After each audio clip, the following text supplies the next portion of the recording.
Hello and good evening. Today I want to talk about putting undue pressures on the children's mind for academic success.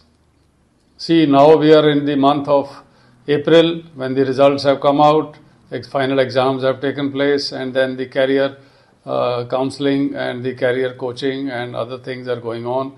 The exams will start very soon, and thereafter the children will be under tremendous pressure. So we must realize the children's state of mind before we put undue pressure on them. See, first of all, every child is different. Some of them can take pressure very much. Some of them, they crumble under pressure. They start feeling sad, they start feeling,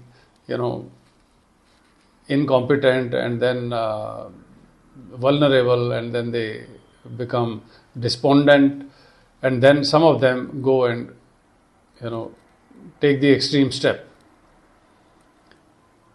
So now if you see the great coaching centers in the country, every year we keep on receiving news about, some child or the other committing suicide because he or she is not clearing the exams or not reaching up to the percentile threshold to get into a professional college.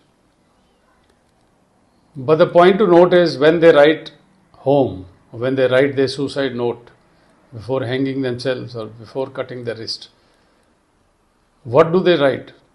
They do not write, "Dear principal, I am sorry." They do not write, "Dear teacher, I am sorry." They do not write, "Dear municipal corporator," or "Dear MLA," or "Dear Prime Minister, I am sorry." What do they write? They write, "Dear Mummy, I am sorry." "Dear Mummy Papa, I am sorry." "Dear Papa, I am sorry." So then, this should make us think again before we put undue pressure on our children.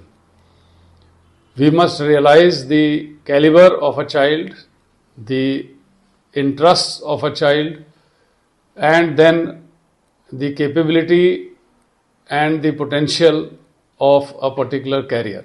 We should not get carried away by the trends. We should not get carried away by the lucre of money, glamour, or any such thing which the child is not comfortable with. So I have a personal example. My nephew, his daughter, my nephew is an engineer.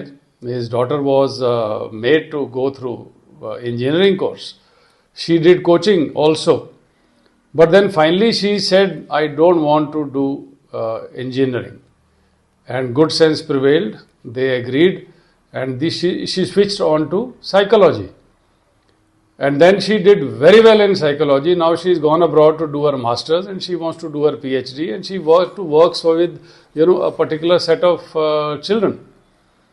So the point is, why should we be forcing our children to achieve our dreams through them?